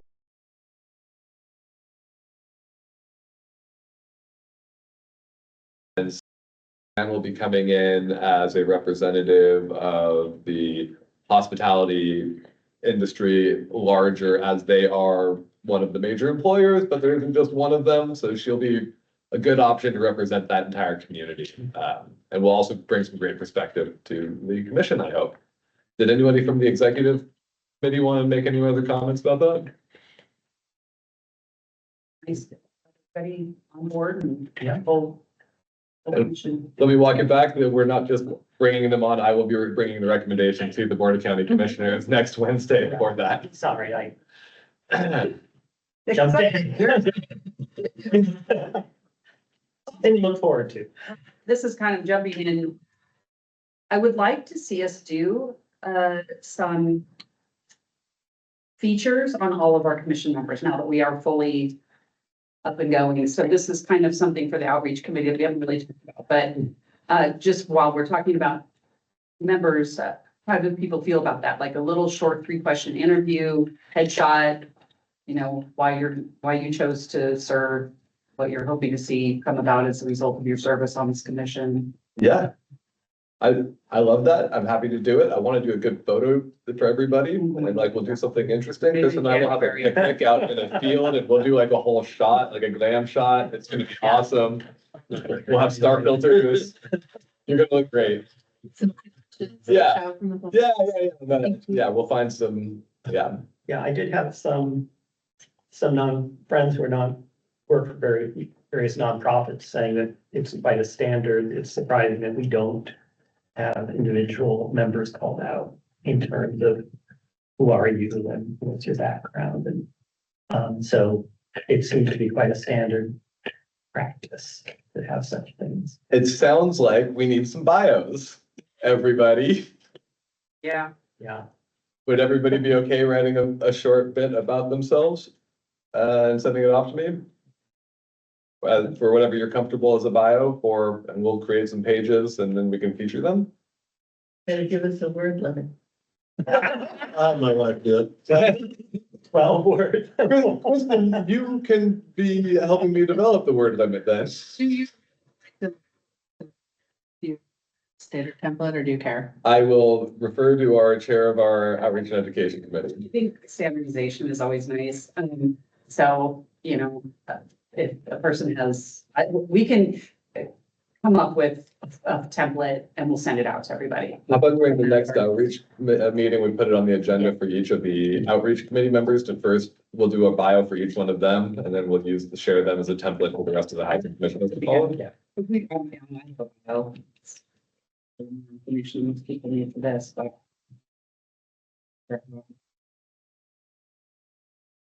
Beautiful. All right. So now committee report. Yeah. Looks like development is up for. That's me today. Yeah. Or I guess, yeah, Jackie wasn't at the last meeting. We agreed that you were gonna do the report out this week. Okay, we have, the development committee has only met a handful of times or less. I think there's some real innovative,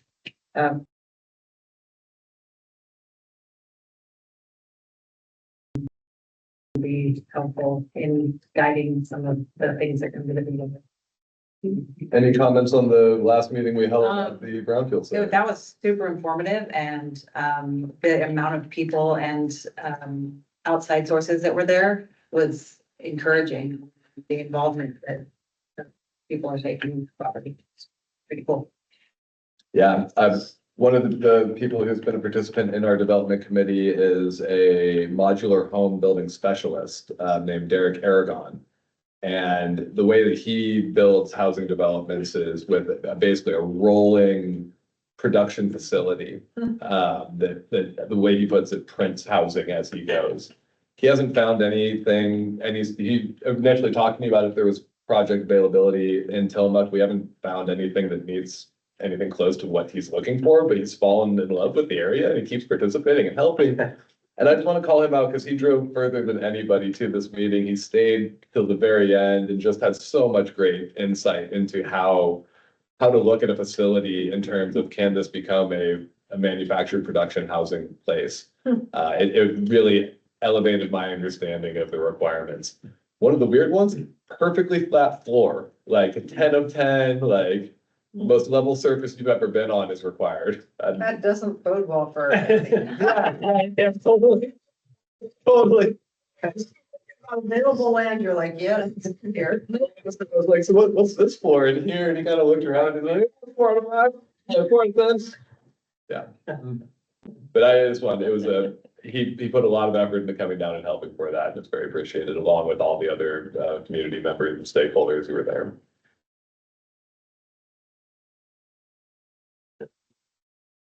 Harry's not here, but legislative. I would say that the legislative committees could probably be summed up into the letter that we've reviewed today. Okay. Yes, committee. Finance Committee, yeah, we continue to be excited about this Ag Workers Housing Tax Credit. Ag Workers Housing Tax Credit. It's a remarkable credit. As you may know, it's 50% of the qualifying costs of construction of housing. All costs qualified other than land purchase, land development, the foundation excavation, all that qualifies for a 50% state tax credit. And as you may know, a tax credit is the same as dollars. It's time to pay our taxes. So if I owe $1,000 in taxes to the state of Oregon, instead of sending them a check for $1,000, I can send them my credits for $1,000. In addition, these same credits can be sold. So if you happen to earn these credits and can't use them all, you can sell them in the open market. And right now they're getting 75 and 85% of the face value. So this is an exciting program. It's broken into 2 parts. One part of it is called the on-farm credit. The on-farm credit, and that's an expedited, simple, fast turnaround in terms of getting an approval.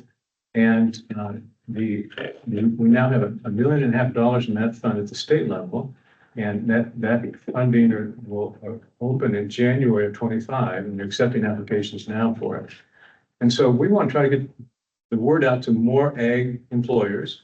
And ag, as you may remember, includes not only typical agricultural activities, but also fishing and related businesses who use ag products, including, for example, the smoker, the creamery, even brewers and distillers who use ag products in their work. And so there's a potentially wide range of qualifying folks there. So I guess we'd like your help in brainstorming, how do we get the information out to potential ag employers on this? We've got some good ideas. Michelle, for example, has come up with several here for us. For example, the Working Land and Waters group is a good one. Oregon Dairy Farmers Association, the Tillamook Creamery, Farm Bureau, maybe the Chamber of Commerce. Any of these organizations that meet on a regular basis, we go to them with a presentation and explain it all to them. And the gentleman at the state level who's in charge of this program is willing to come down as well and speak to any organization that might be interested. And so help us come up with some ideas as to who we ought to be making this presentation to, or how we should be getting this information out to the community. Does that, sorry, like fishing, does that qualify? Yes. Like, okay, so like And fishing guide, Forestry? any of the forestry, logging. Forestry doesn't, in my understanding, other than replanting, but harvesting That trucking is not, yeah. But we even learned, for example, that a trucking from that hauls raw milk will qualify as long as their drivers participate in the loading and offloading of the product. companies that are building the roads to be able to get to do the replantation, like, does that count as any of that stuff? I mean, it's kind of that same. It's kind of that same milk, delivery system. But does it have to be on land owned by the organization? Okay. Right, so the on-farm program, which is this expedited program, has to be on land owned by the employer, but it doesn't have to be at the farm. So for But does it example, have to be ag deferred property for tax reasons? It does not have to No. be, yeah. So an example is Pelican owns all those little houses on the street. And like, if they had wanted, or maybe if they need to rebuild them, for example, I don't know what that would mean, but potentially that would be an example of how this could be Yeah, that's used. a good point. So rebuilding costs do qualify. Okay. Yeah. And those are old homes and probably are in need of rebuilding. We need to get And that- those are workforce housing units that they are managing. So we need to contact Pelican. Who do we contact there? Jeff Shones and Mary Jones, and I'm actually thinking Nan might be your person to like reach out directly to a few of these key employers. She probably would know. Good idea. Okay. Okay. Dave, another question I would have is, can those worker housing tax credits apply to a project where they're only a like minority equity partner? Or do they have to own the entire project? Meaning if the Creamery wants to help get the workforce housing built on Third Street, and they could do so by purchasing some of it with the ag worker housing tax credit, is that something that's an option, or must it be the entire project? My understanding is that as long as you are an owner of the land, you qualify. And so, for example, if they were 30% partner in a development, and at least, I would guess, at least a portion of those units are set aside for ag workers, that credit would flow through that partnership, and the Creamery would get 30% of it. That's very interesting. Yeah. Well, I have an email out to Trevor to talk to him about the ag worker housing tax credit and the Creamery, because of the conversation we had where, because of their status as a co-op, it kind of expands their ability to do housing cooperatively and have the ag worker housing tax credit apply. Yeah, and my basic understanding of the taxation of co-ops is that oftentimes the co-op can pass through things like credits to their co-op members. And so it might be an interesting way to get some of those credits used, because these could be very large credits. So for example, let's say that you're going to put together a $600,000 project, and $100,000 of that is land, maybe $500,000 in for the structure. A 50% tax credit would be a $250,000 tax credit. And take that over 10 years of time, that'd be $25,000 a year in tax credits you could take. And for any of us to owe $25,000 to the state of Oregon in 1 year's time, we'd have to have $250,000 of taxable income. So that's why the piece is available to be able to sell that credit if you want to. But the co-op, for example, could pass that through without any trouble, presumably their co-op members. Is this state? State. So they're federal tax. Well, But you said there's 1.2 million in that funding? 1.5. 1.5. And they will reduce the amount awarded based on availability. Right, and last year's funding was not completely taken, so they rolled it into the community-based fund. And as we're starting again this year, and I don't really understand why it's not taken every year. It's like a remarkable credit. I do, you still have to put money into bill. Yeah. Yeah. Well, a lot of farms have a lot of dwellings already on them, and, you know, and most farms, the other thing, most farms are not in a position, they don't have a lot of cash flow. And the incentive of the tax credit might not be relevant to a lot of farms because they don't generate enough to take advantage of it, and they could not be aware of the ability to sell those. For my part, when anybody comes into the planning office to talk about on-farm housing, they immediately grab me and have me come down and talk to whoever's talking to them about this program. And I've sent out a lot of these packets of information, and nobody has come back to talk with me again. You know, I think it might be helpful if we could put together some examples, show people how this may be figured in a way that would help them. So one configuration would be, for example, that if you were to sell your credits and get roughly 85% of half of the credits, that's a huge piece that you could use. In addition to, for example, a loan, got a 50% loan, and if 50% of the project was funded primarily with the sale of these credits, somebody might be able to get into a construction project with very little equity to start with. So I'd love to see us put together some examples of how this might be put together in a way that make it more practical for folks. And to that end, I guess I'm wondering if you all would be comfortable with a question and answer type of a presentation we might put together on behalf of the Housing Commission that we can give to people, and maybe approach some of the local CPAs and attorneys who might be working with some of the farmers in the area. They could pass out to their clients. Yes. Great idea. So any other ideas about who we ought to be contacting or with regard to a presentation to? And emails to you. Sure. Okay. Jacobs from Salt is another target. Ah, nice. I hadn't thought about that. Oysters. Yep, J&D. Could Jeff Wong use that for his little project?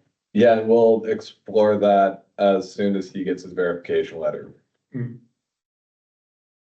Jacob's Salt, I hadn't thought about that. That's interesting. It might be worth seeing if you could pop a letter in PUDs, like whenever we figure out the details of it and their mail thing, and just kind of have it go out in the electric bills, and whoever comes.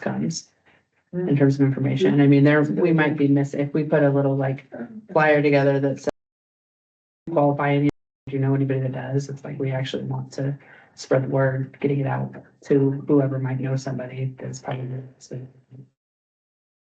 Does the chamber have regular meetings where they have speakers come in? So their morning on Main is Tuesday mornings, and they full like the whole downstairs of the chamber is usually full. Okay, that might be an audience we can speak to. Yeah, and in there, they've got a letter that they send out, and there's different chambers. There's different chambers other than just the Tillamook one, so like a past comes from all of them is probably a helpful thing to send out to all of their. People. Yeah. Oh, good. Is there a Tillamook County Bar Association for attorneys, do you know? No, but the courthouse would probably, I mean, I know that the DA's office, for example, has, I'm assuming they have like a listserv of all of the attorneys that practice here. We should probably also get that same message out to all the planners, city planners. Yeah. Yeah. I hadn't thought of that's mine. As far as Warner's and the smoker are concerned, I mean, I guess just making sure I have a contact at Warner's. I don't anymore really at the smoker, but I kind of do. I mean, So short of mailers, like, so mailing things is not cost effective. I mean, like this, to send a countywide mailer, that's like a $10,000. And I think it's just such a niche audience. I just don't know that Yeah. that would be a good idea. It's confusing to people if they have.